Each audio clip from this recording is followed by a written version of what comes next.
seminario al último seminario del semestre.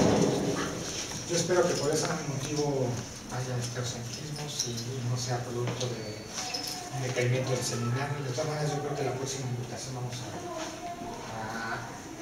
decir que, ¿qué onda, no? Que ya digan quiénes vienen, quiénes no vienen, para saber si nos hacemos un cafecito mejor, ¿no? El seminario. Bueno, Mario sabemos de antemano que estaba por Michoacán, entonces disculpas porque se iba a ir a dar una clase. Y bueno, un primer anuncio, ya Mario nos hizo llegar el correo donde se nos informa que fue aceptada 3 mesas, ¿verdad? 3 mesas de nuestro seminario, entonces todavía no nos avisan, ya sabemos quién va a estar en cada mesa, pero no nos avisan si van a ser simultáneas o en 3 días o no sé qué cosa. Entonces, esto se los comento para ver si se pueden negociar la posibilidad de un vehículo, todavía estamos a tiempo. Yo ayer estuve en la página de la universidad. Con respecto a las ayudas económicas que les pasó el semestre pasado, ¿no? Contigo con Ismael, no este semestre, para San Luis, la nueva convocatoria es el 30 de julio y termina el 5 de noviembre. Entonces, ya sea ayuda económica o organizarnos entre todos y pedir el transporte. O sea, es o puede ser más. ¿No es ayuda ahí? Pues me gustaría que fuera ayuda pero...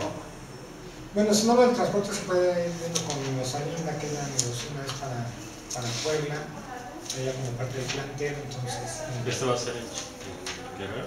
Morelia. Entonces, para que de una vez se definan y hagan la lista de quienes irían, no sé si nada más son puros ponentes los que van, o también van invitados. Por mi parte creo que yo no, pero a lo mejor va de Puebla. La ayuda es solo si son ponentes. Sí, es para ponentes. Entonces hay que presionar el transporte esta vez, ¿no? Porque no son menos ponentes. ¿Más ponentes? Somos más.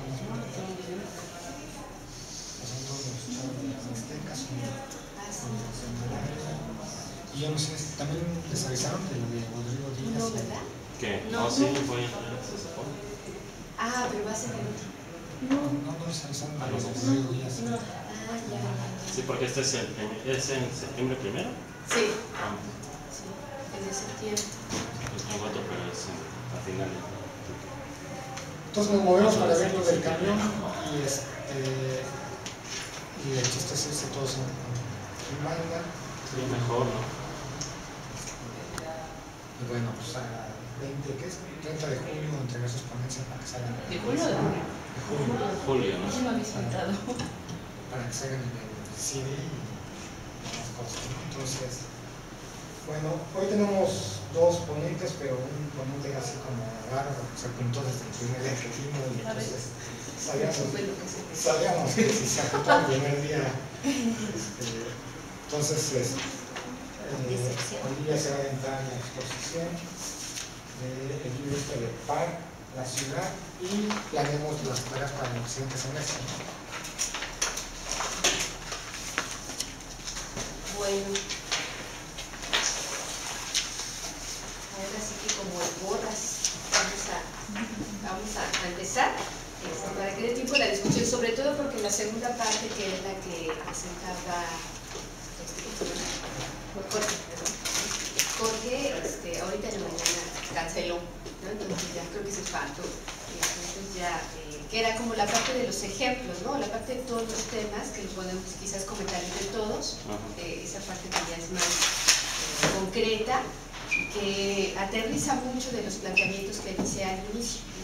Este es un texto que hace una como revisión de la obra de Park. Hay otras revisiones en general de los investigadores, ¿no? De varios de los investigadores de esta primera etapa, o de la etapa que le podríamos llamar como de institucionalización de este departamento de sociología en la ciudad de Chicago. Es el caso de Halos, por ejemplo, ¿no? Que habla un poco de todos los autores. Y este libro en particular solo se centra sobre la obra de Park.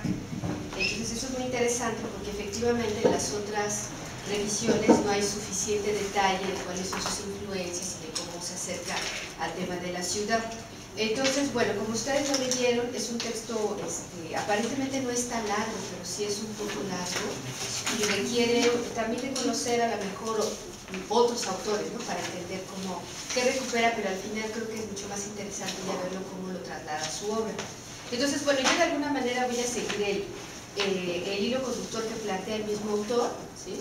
Que es Emilio Martínez, y que hace, me parece, una buena recopilación, ¿no? Previa.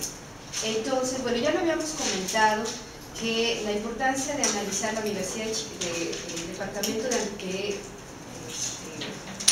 dice de antropología, ¿no? De sociología más bien de la Universidad de Chicago, es porque nos da cuenta de lo que se llama la institucionalización, ¿no? De la sociología norteamericana y cómo la influencia que ejerció este departamento, va a decir más adelante, sobre todo porque de alguna forma acapara las publicaciones y también como que tira línea, podríamos decir, sobre lo que hay que estudiar de la ciudad. Cuando decimos de la ciudad de Chicago es porque un poco se va a replicar en otros espacios urbanos o ciudades de los Estados Unidos. También porque de alguna manera es el espacio donde se va a analizar lo que se va a llamar la gran ciudad, o lo que podemos decir la metrópoli, ¿no? A diferencia de otras ciudades más pequeñas, creo que el énfasis que van a poner estos autores es que qué significa lo que posteriormente se van a convertir en las grandes metrópolis norteamericanas y yo diría también mundiales, ¿no? Entonces ahí no solamente es la ciudad, sino la gran ciudad, ¿no? La metrópoli. Ese es un elemento interesante. Entonces, bueno, creo que a rasgos generales es antecedentes de su propia vida y formación, muy rápidamente, ¿no? Esta idea, o bueno, el hecho de que nació en Pensilvania y luego se trasladó a Minnesota en aquella época en donde en Estados Unidos se consideraba la frontera intermedia, ¿no? Es esta primera colonización que pasa del este al oeste norteamericano, y que siempre estos estados como Minnesota están como en el centro y entonces marca la frontera, ¿no? Entre el este y el oeste. Y por otro lado, es una etapa que le va a tocar vivir a Park, en donde el país en general se va a encontrar en un proceso de cambio acelerado de industrialización y urbanización, y que le va a tocar ver de alguna forma, o sea, le va a tocar vivir lo que se va a llamar la crisis del campo, la movilidad de la población hacia los centros industriales, y ya lo que a ellos les va a llamar mucho la atención es este aspecto de la desorganización social y la marginalidad. Es decir, las migraciones, como hay un desarraigo de las poblaciones, ¿no? De los campesinos, y van a las grandes urbes. Entonces estos fenómenos son los primeros que los va a ver de forma empírica, ¿no? Pero después los va a llevar a su universo de análisis. Algo que va a ser muy importante en la obra de Park es su influencia cuando viaja a Alemania, porque es a donde se va a acercar a los textos de Simmel, ¿no? Va a estar en las conferencias y de ahí va a recuperar sus planteamientos. Cuando regresa a Estados Unidos va a ser una combinación entre Simmel y Durkheim, ¿no? Entonces eso va a ser como una mezcla ahí interesante. También algo que le va, y esas son muchas de sus obras, es que va a formar parte de la Asociación para la Reforma del Congo, en un momento en donde va a documentar, ¿no? Los excesos que está pasando el colonialismo en el Congo belga, y entonces es muy interesante porque aquí se cruza con Altave y nunca se menciona antes, ¿no? Pero Altave es posterior, Park está antes, ¿no? que Altave, pero ya tenemos como tres autores, ¿no? Que trabajaron específicamente en esta parte del Congo belga. Y también, digamos, hace un viaje a Europa, y esto dice con la intención, ¿no? De comparar la situación del campesinado europeo con la de los apaceros negros de los Estados Unidos. Entonces, bueno, lo que acabamos de leer, ¿no? Sobre la inmigración, por ejemplo, de polacos, también viaja a Polonia, ¿no? Y también ahí está presente. Y bueno, de alguna forma todas estas influencias son las que van a, digamos, a configurar su planteamiento. Un planteamiento teórico, va a decir el mismo autor, que ha sido muy analizado porque no es complejo, ¿no? Es un planteamiento aparentemente más sencillo y que por lo tanto va a generar polémica, ¿no? Va a ser polémico este planteamiento. Y bueno, algo de su formación tiene que ver con su acercamiento al periodismo. Es muy interesante porque le va a tocar como vivir y tener un acercamiento muy empírico, ¿no? Para revisar estos fenómenos sociales, ¿no? Sobre todo va a tener como quizás habilidades para reflexionar en torno a la pobreza, reflexionar en torno a la marginalidad, a la migración, desde un ámbito periodístico, y luego, eso es muy interesante, cómo nos va a llevar a una reflexión, ¿no? Cómo nos va a convertir en problemas, digamos, de investigación. Ese sería otro de los elementos.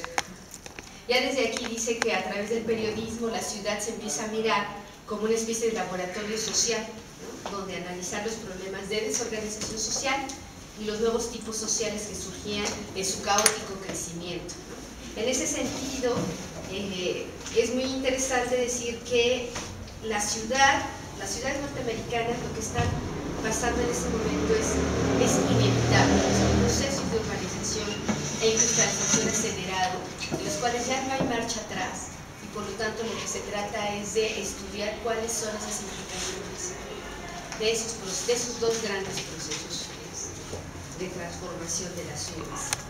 Y por lo tanto, otro de los temas, a través sobre todo de su experiencia en el periodismo, es que nos va a acercar al alcoholismo, por ejemplo, se va a acercar a los fumadores de opio, o fumaderos de opio más bien, a los fumadores también, obviamente. Va a presenciar disturbios comunes, era muy frecuente, ¿no? Disturbios en estos nuevos asentamientos caóticos, marginales, ¿no? Casas de juego, el impacto de las epidemias y la llegada masiva de inmigrantes. Entonces, todos esos elementos, todos esos temas, primero los analiza desde el periodismo y después nos vuelve a regresar a ellos a través ya de que va a conjugar todas estas influencias teóricas. Y bueno, por eso el autor recupera su otro donde en un estudio plantean que en la obra de Park no se observa, dice, una ruptura epistemológica entre la actividad periodística y la actividad académica, ¿no? O sea, me parece que está en un nivel constante. Y bueno, en ese sentido, una de las influencias que no queda suficientemente explicada, pero que bueno, yo lo resalto, es a partir de su influencia en el pensamiento alemán, ¿no? Park va a reconocer el papel civilizador de la ciudad y los beneficios de la moderna metrópoli en cuanto a sus libertades y sus estímulos. El reto, bueno, diría, ¿qué es lo que se plantea, ¿no? Es afrontar los problemas que conlleva la dinámica modernizadora, ya que las transformaciones económicas, sociales y culturales asociadas a la industrialización y a la urbanización del país son inevitables. ¿Por qué va a ser importante este elemento? Porque Louis Wright va a ser el otro autor, que él es el que va, digamos, cuando hablamos de la dicotomía, ¿no? Entre ciudad, campo, rural, urbano, ¿no? Tradicional, moderno, Wright va a resaltar, sobre todo, su obra resalta como la parte negativa, de alguna forma, de lo que implica la gran ciudad. O sea, justo va a decir cómo la ciudad va a generar, en muchos sentidos, depresión, va a generar individualización, va a generar pérdida de relaciones primarias, va a generar situaciones de aislamiento de los individuos, etc., ¿no? O sea, es decir, la obra de Wright en algún sentido apunta mucho a esta parte, podríamos decir como desconsoladora, ¿no? Desarraigadora, de lo que implica estos inmigrantes, por ejemplo, que vienen de zonas rurales tradicionales al pasar a la ciudad. Y entonces la obra de Park, en este sentido, va a tratar de encontrar una mediación. Por un lado, sí resaltar estas cosas que se pierden, ¿no? O sea, es decir, inclusive este distanciamiento del hombre con la naturaleza, pero por otro lado, de ver cuáles son otros aquellos aspectos que la gran ciudad, digamos, da y dota, ¿no? Entonces, por eso en ese sentido es interesante, ¿no? Porque va a estar trabajando en los dos ámbitos. Y entonces, justo, y ya en la parte final de esta parte es cuando ya se ve cuáles son esas características, ¿no? De la gran ciudad, ¿no? O sea, es decir, también va a decir al individuo también le gusta el anonimato, hasta cierto sentido, ¿no? También le gusta la posibilidad de la movilidad social, también digamos, aceptaría, ¿no? Movilidad territorial, etcétera, ¿no? Es decir, los individuos no solamente salen perdiendo, sino también pueden salir ganando a partir de lo que este espacio que se transforma les puede generar, ¿no? Entonces, bueno, en ese sentido, aquí hay una descripción que también hace de la ciudad de Chicago en particular, cómo es que está creciendo, cómo se transforma, ¿no? Cómo de la retícula famosa de muchas de las ciudades norteamericanas se empiezan a generar zonas de periferia, ¿no? Y cómo empieza a haber una disputa por el espacio. decir, quién se queda en las zonas estratégicas, quiénes son los que se expulsan, hacia dónde están llegando los inmigrantes y cómo se está, en términos poblacionales, creciendo de manera acelerada. Y bueno, en ese sentido, cuando regresa a la ciudad de Chicago, ya en 1892, se incorpora a este departamento, ¿no?, de sociología. Va a haber otro de los responsables, uno de los primeros, digamos, directores de este departamento, Woodbury Small, ¿no?, que lo que se resalta aquí es cómo desde su fundación va a haber dos elementos que van a orientar los trabajos académicos: la investigación empírica, o tres diríamos, la observación directa y la documentación. O sea, es un departamento que va a surgir con esas características, dice, sin renunciar a su base teórica, y un poco alejándose de lo que en ese momento predominaba, que era una orientación en filosofía social, ¿sí?, que de alguna forma la ve como un poco especulativa, ¿no? O sea, es decir, nada más que no aterrizaba o no explicaba los fenómenos que estaban ahí pasando.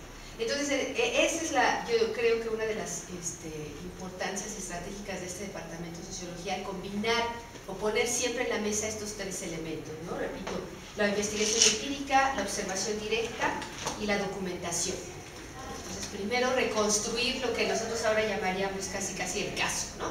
Primero reconstruyamos el caso y después hagamos la reflexión.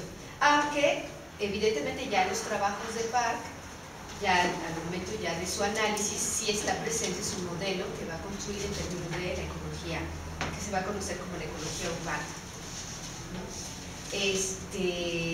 Bueno, algo que va a recuperar de la obra de Simmel, ¿sí?, es esta idea de que la metrópoli implica, digamos, un centro en donde lo que se genera es una trama compleja, dice, de experiencias sociales, características de la modernidad. O sea, la metrópoli desde ahí ya va a estar asociada a esta idea de complejidad de las relaciones sociales. O sea, ya pasamos, ¿no?, de esta idea de relaciones simples a relaciones complejas. Y por lo tanto, esa es una idea central. ¿Dice de relaciones sociales o experiencias? Dice, tal cual dice, una trama compleja de experiencias sociales. Es que la decisión. Ajá.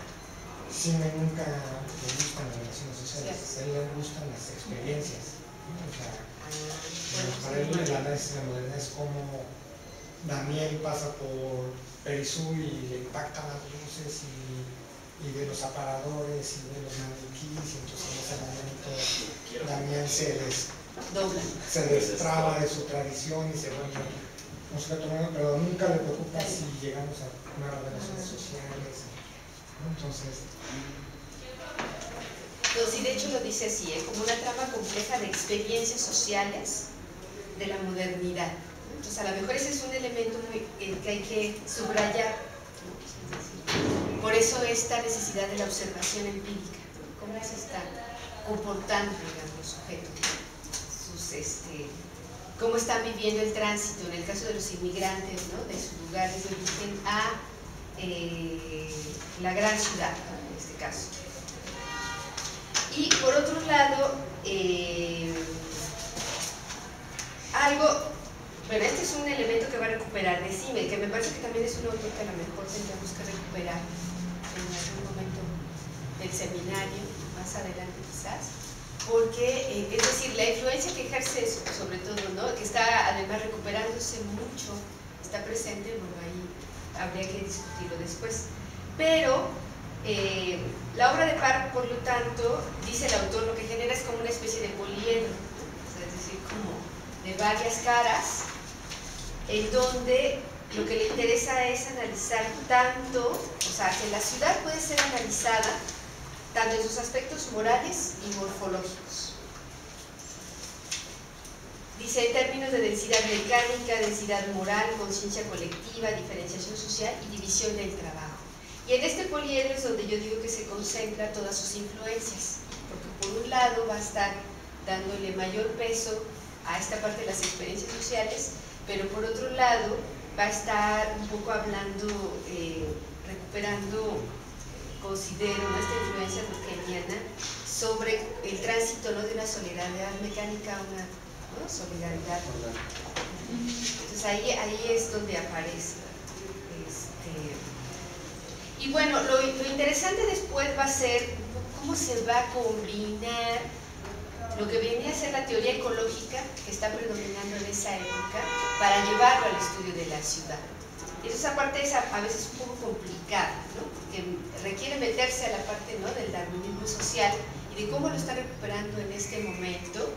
Y la obra, sobre todo, de Burgess es mucho más clara, me parece, en ese sentido, ¿no? El modelo que propone Burgess para analizar la ciudad me parece que amarra mejor que la experiencia que propone Park, pero quizá recuperando cuáles son los elementos que valdría a manera de apunte, ¿no?, sobre qué es esto de la ecología urbana y qué influencia va a traer, son un poco los conceptos que va a recuperar.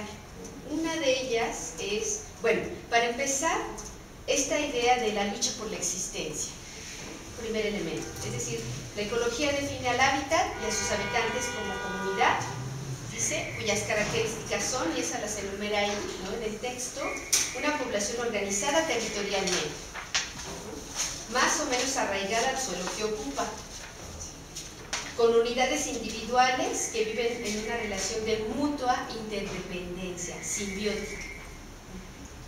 Entonces, si esto lo llevamos al ámbito, ¿no?, de la ciudad, la sociedad, dice, la sociedad se presenta como un área donde la competencia biótica, ¿sí?, declina y la lucha por la existencia adopta formas más sublimadas y superiores. Esto es, formas consensuales y compartidas, las normas, valores, leyes, tradiciones y costumbres sociales.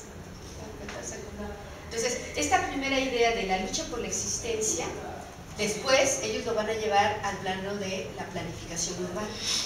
Es decir, ¿quién toma las decisiones en la ciudad?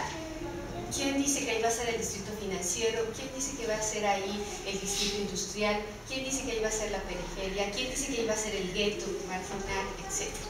Entonces, en el fondo, dice Park, que ahí es una lucha por la existencia, ¿no?, como los organismos vivos, ¿no?, pero lo llevamos al terreno de la ciudad.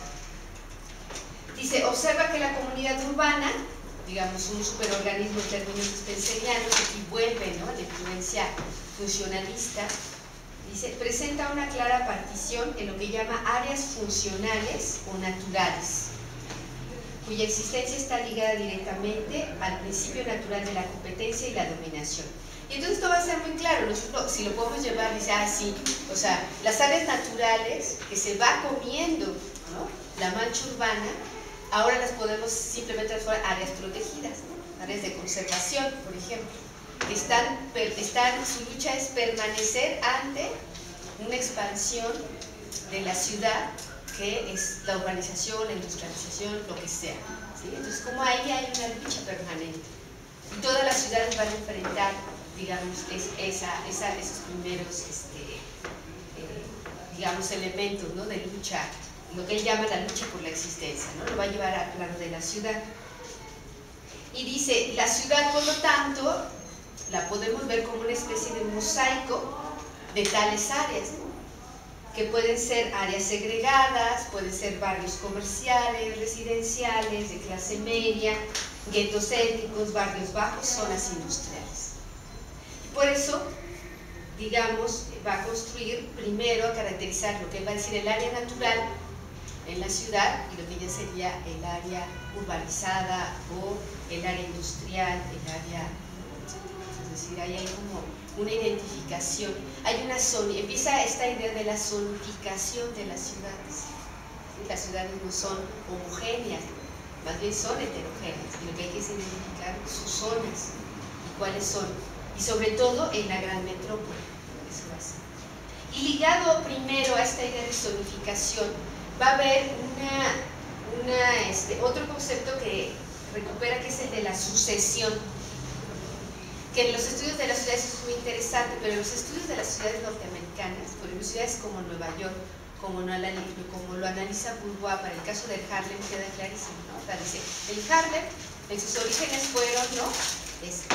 Irlandeses, fueron rusos. ¿Y cómo llegaron, ¿no? Después, los italianos y desplazaron a los irlandeses. Y luego cómo llegaron después, o antes estaban los judíos, llegan los italianos y los desplazan. Y luego llegan los negros, los afroamericanos, ¿no? Y luego llegan los puertorriqueños, ¿no? Y ahora están los mexicanos, digamos. Entonces es una permanente sucesión. En una misma área, lo que se da una sucesión de grupos que van, digamos, transformando las características urbanas o no transformándolas. En el caso de Estados Unidos eso va a ser muy interesante porque el gueto, lo que va a pasar es que puede haber sucesión de población o de grupos, pero no necesariamente transformación del área urbana. ¿Sí? Es decir, si es un área marginal, aunque siga habiendo sucesión de grupos, sigue siendo marginal. Es lo que analiza Huacán, por ejemplo, ¿no? El caso del gueto. O sea, sería una estigmatización. O sea, a propósito, casi, ¿no? Como política social, no hay una transformación del área urbana, pero lo que sí hay es una especie de sucesión, ¿no? Y él dice, la sucesión designa la secuencia ordenada de cambios por los que atraviesa una comunidad humana.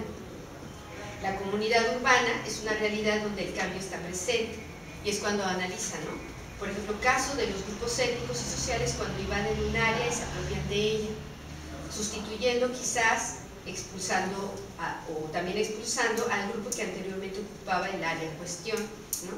En la ciudad, los procesos de renovación urbana, la terciarización de los centros urbanos, ilustran estos procesos de dominación-sucesión, ¿no? Esa es como la parte que se está trabajando. Y bueno, en ese sentido, este sería como la parte, ¿no? Como los elementos, digamos, muy esquemáticos de esta idea, ¿no? De la ecología urbana, y ya después pasa a lo que serían las características de la gran ciudad. Y es aquí donde entonces su mirada se amplía, ¿no? No solamente habla de lo malo, ¿no? Sino también de lo que la gran ciudad, como experiencias, ¿no? A los individuos puede ofrecer. Y entonces ahí, uno de los primeros elementos dice, la ciudad no solo exhibe un orden natural y espacial, sino también un nuevo orden moral. Y aquí es donde estaría todo el análisis de cambio de valores, ¿no? Cambio de normas, ¿no? Cambio de solidaridades entre grupos, etc. Dice, la gran ciudad por su tamaño y densidad, por su diversidad étnica y profesional, por las formas culturales y tecnológicas que muestra, y por esa misma división del trabajo que opera en su seno, define una nueva forma de existencia, nuevos y distintos patrones de interacción social, de comportamiento y de organización comunitaria. Por ejemplo, esta idea puede ser muy, ahora sí que explotada cuando en el caso de los estudios urbanos en México se analiza justamente las migraciones de grupos indígenas a las ciudades, porque ahí viene a discutir o a caracterizar cómo se transforman o no, se crean nuevas solidaridades o no, se reproducen, etc. El otro dice, el ambiente urbano se caracteriza por una potente carga secularizadora.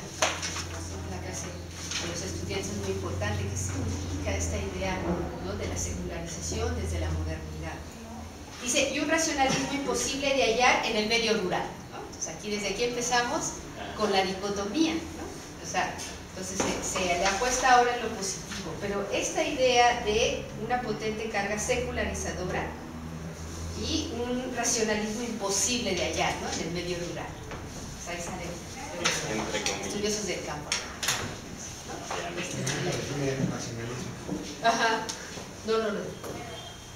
Dice, aparece una especie de lo que llama una cortesía distante. Entonces eso es muy interesante. Dice, hay una especie de artificialidad en el trato, y en el cosmopolitismo, ¿no? Parece ser patrimonio del habitante de la gran ciudad. O sea, esta idea, ¿no? de sentirse cosmopolita, ¿no? De sentirse distante, estar en la ciudad, ¿no? Las experiencias que genera. Dice, se explica sobre todo por la difusión de la economía monetaria y el uso del dinero, que se convierte en el patrón de las relaciones sociales dentro de una comunidad de intereses por su acento en el objetivo cuantificable, esto es, en la instrumentalidad del otro. Ya aparece aquí esta idea, ¿no? Del dinero, ¿no? De el mercado que empieza a imponerse, ¿no?, como parte de las relaciones sociales. Y esta idea, ¿no?, cuando ve lo positivo, dice: el urbanita es sofisticado. Ya, por excelente, ahora sí que por definición el urbanita es sofisticado. Busca de la movilidad, dice, del anonimato, también se siente atraído, y de la libertad que la ciudad garantiza. Bajo esta idea, ¿no?, de romper con, un poco contrastando lo que se veía en el caso de los polacos, ¿no?, el texto pasado, ¿no? O sea, es decir, cómo no se rompen, ¿no?, ciertas estructuras, aun cuando se migre a otro lugar. También dice algo que va a estar presente, es la posibilidad de la movilidad territorial y social, que ya había comentado, de tipo cultural, entre distintos grupos sociales y étnicos. Movilidad socioprofesional también, lo que supone un nuevo discurso y hábitos particulares. Aquí en el caso también de la movilidad, por ejemplo, social, también habla de los matrimonios interétnicos, ¿no?, interraciales.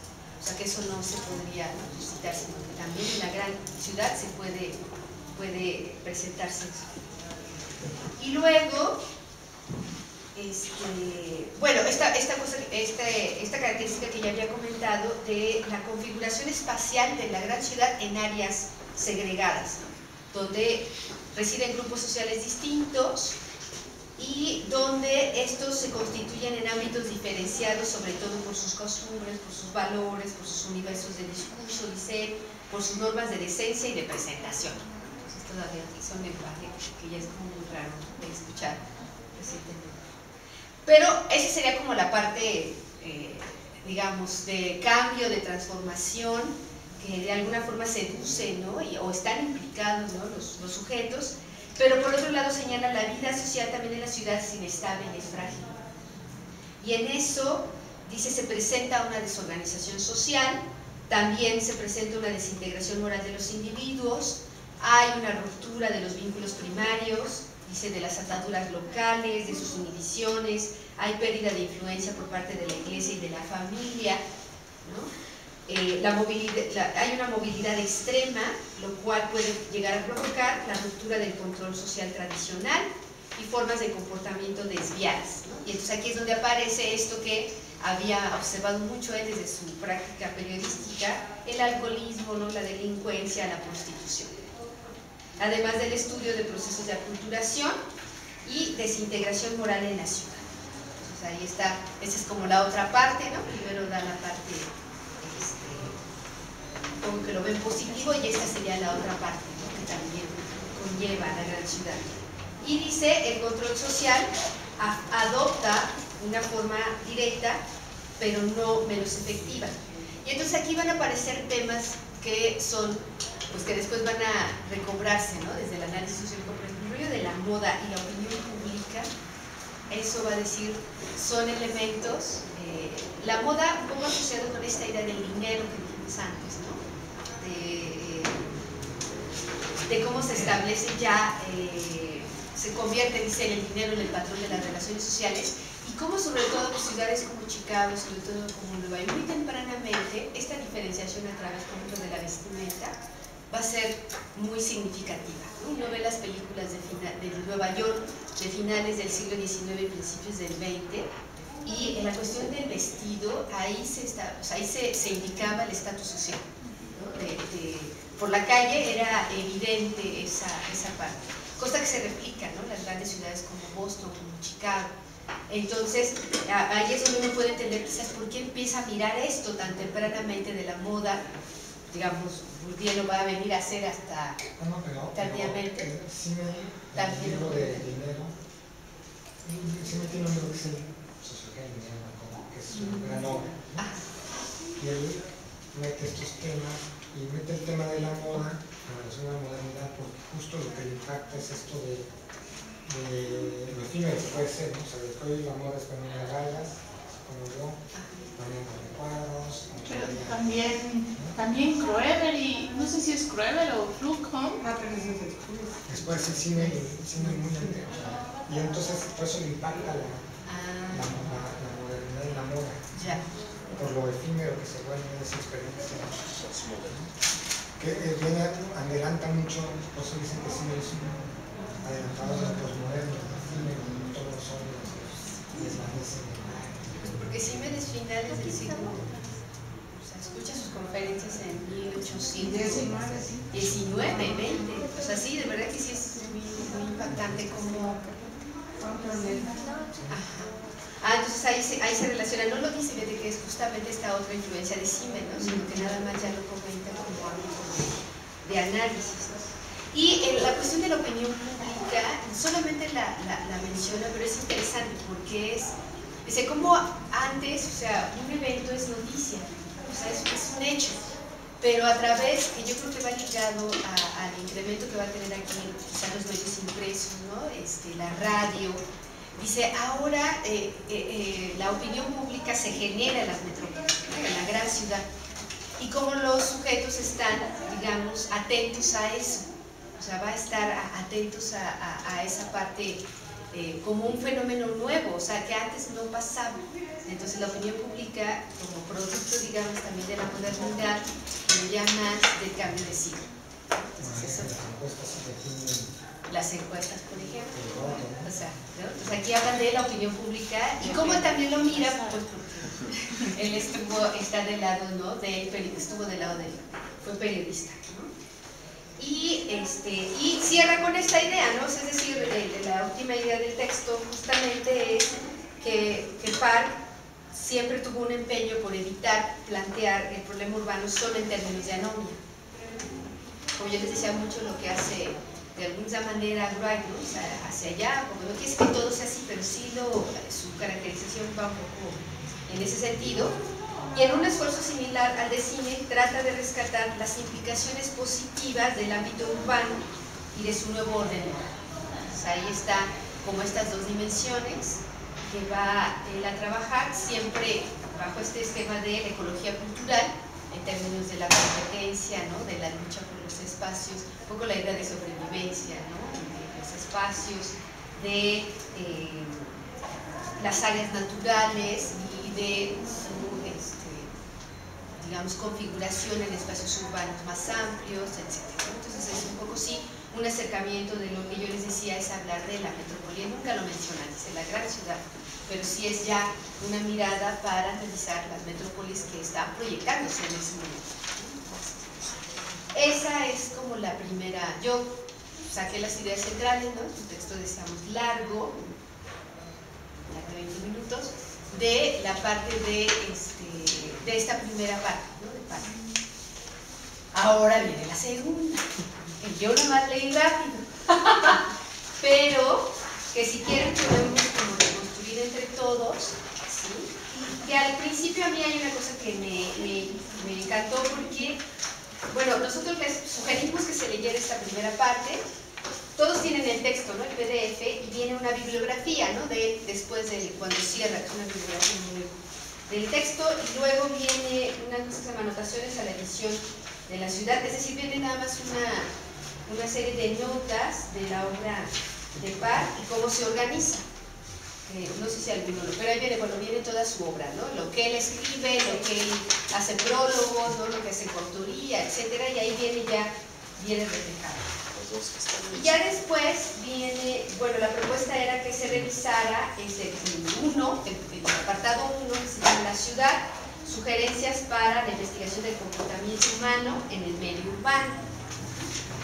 Y me acuerdo que la vez pasada, en una de las secciones, hablamos un poco de cómo estaba, ¿no? La antropología, digamos, en Colombia, y qué pasaba entonces acá en Chicago con este departamento de sociología.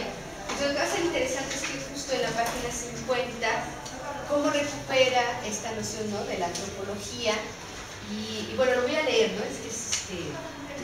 Dice, hasta ahora la antropología, la ciencia del hombre, se ha dedicado principalmente al estudio de los pueblos primitivos. Sin embargo, el hombre civilizado constituye un objeto de investigación igualmente interesante y además su vida resulta más accesible a la observación y al estudio, ¿no? La vida y la cultura urbana son más variadas, sutiles y complejas, pero los resortes fundamentales son semejantes en ambos casos. Ahí encuentran, ahí amarran, dice.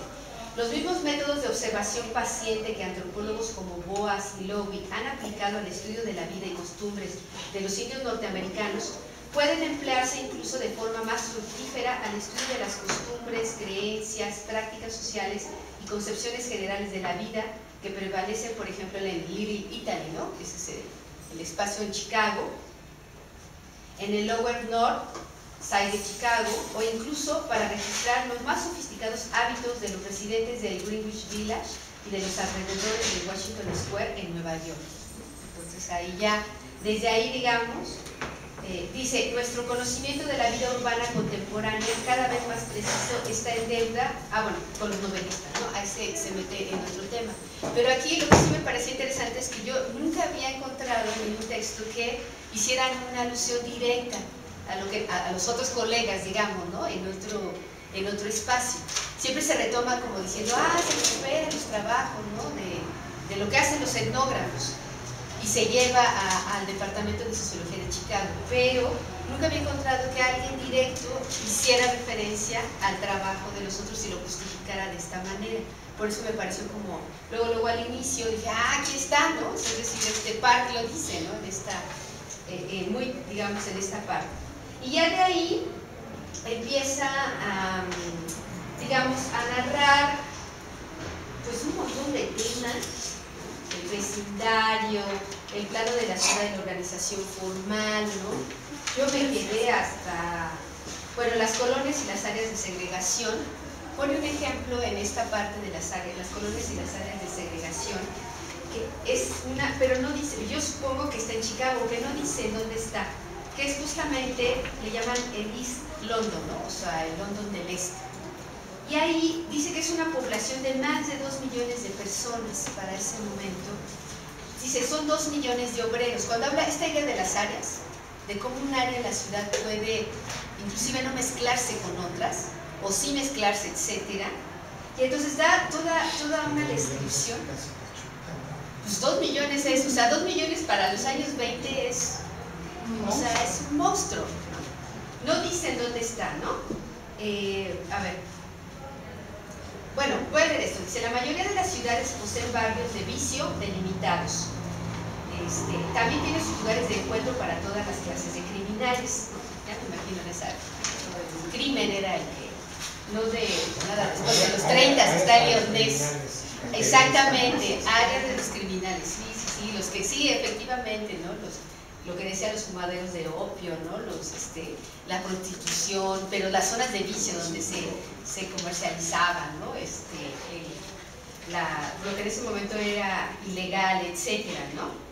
Pero también dice, todas las ciudades poseen sus suburbios industriales, y dice en cada uno de los lugares, sus enclaves residenciales, ¿no? Y dice, de alguna forma, estos enclaves residenciales o los guetos van a ser producto de un proceso de selección, ya sea interno o externo, ¿no? Porque unos los avientan allá, porque no quieren que se mezclen, o porque ahí llegaron y tampoco ellos quieren mezclarse. Y entonces este es el caso que narra de este enclave que se llama el East London, que tiene 2 millones de obreros, ¿no? Y dice, es así, pero esta población dice, por ejemplo, es una ciudad con abundante en iglesias y en lugares de culto, aunque no exista catedral, ¿no? Cuenta con escuelas primarias, ¿no? Pero no tiene secundaria, ¿no? Ni universidad. Todo el mundo lee el periódico, pero el único periódico propio es de ahí mismo, de la comunidad, ¿no? Que es un pequeño diario local. O sea, todo el mundo lee el diario, pero solamente lee el diario que se produce ahí mismo, ¿no? En la calle no se ven vehículos privados, no hay barrio elegante, jamás se ven mujeres paseando por las avenidas principales. La gente, las tiendas, las casas, los servicios, todo exhibe la marca inequívoca de la clase obrera. Lo más asombroso quizá es que en una ciudad de 2 millones de habitantes no hay hoteles. Eso significa, por supuesto, que tampoco hay visitantes. Entonces es una ciudad que es un gran enclave y ahí está, ¿no? Ahí se mantiene, tiene sus fronteras. Por eso, desde la lógica de la ecología urbana, es un área, ¿no? Ahí está, que está delimitada, etcétera, ¿no? Esa es como una analogía.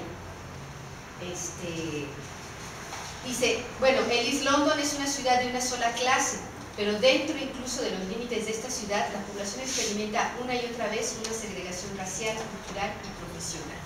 Entonces aquí ya es donde él analiza. Estos son, digamos, de los ejemplos que a mí me pareció como más interesante.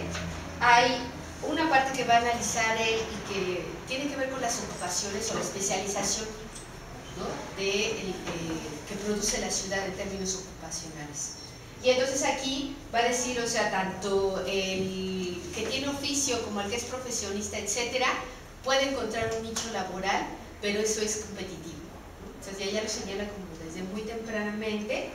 Dice, el individuo encuentra oportunidades, ¿no?, porque hay como una diversidad de intereses y ocupaciones, pero y de alguna forma tiene la posibilidad de elegir, dice, su propia vocación, en esta parte positiva, ¿no?, de la ciudad, y desarrollar su talento particular. Pero entonces ese estudio de lo que van a ser las ocupaciones después se va a trabajar, ¿no?, se va a poder a revisar, digamos, en otros trabajos. Aquí habla, por ejemplo, de las organizaciones sindicales, ¿no?, del papel que van a tener en ese momento en la ciudad, o sea, no de Grandes Chicago, es la ciudad, ¿no?, del movimiento obrero más importante de Estados Unidos, y por eso pues, hay que analizarlo, ¿no? Es decir, y por otro lado, déjenme ver en dónde me quedé. Habla también, vuelve a hablar del dinero, ¿no?, en ese sentido dice, el dinero es el medio fundamental de la racionalización de los valores y de la sustitución de los sentimientos por los intereses, ¿no? Y bueno, habla un poco todo el tiempo de esta idea de cómo las comunidades se encuentran en un equilibrio por momentos y después hay especies como de desequilibrio interno, ¿no? Y ahí puede haber sucesión, ahí puede haber movilidad, ahí puede haber cambio ocupacional, etcétera, ¿no? Ahí está como varios elementos. Y ya me quedé entre la bolsa y la muchedumbre, o sea, hasta ahí me quedé. Porque era la parte de pero bueno, hasta ahí. Ahora, lo que sí es que están como el texto clásico de Lobo, o el Poe, no sé cómo se llama, que es este vagabundo, ¿no?, característico. Sí, aquí está, es el cuarto, me parece. La comunidad de usuarios de social. Como 4 cuartillos. Que yo creo que es ese, a ver, ahorita lo busco, pero según yo. Pero no es el que propone Daniel, porque. No, es como. Porque es un ensayo de Milton Parr y menciona el trabajo que está haciendo Neil Anderson sobre el juego. Ah, ok. Sí, porque es algo que también analiza, supongo que analiza los planes. También ahí lo menciona en una parte de que la ciudad precisamente también provoca como este sentido de desambiguación de las personas, ¿no? Que al final de cuentas no se ubican dentro de la ciudad, por eso hablan del home. Entonces, por eso estaría padre, yo digo que igual sí lo podemos ver por septiembre. Ya, para terminar, yo digo que diría es que ya cuando uno lo lee directo ya es un poco más sencillo, es decir, es más fácil entender algunas de los planteamientos iniciales, no es complejo, pero bueno, hasta ahí yo me quedo. Abrimos la mesa de comentarios, dudas, Comentarios.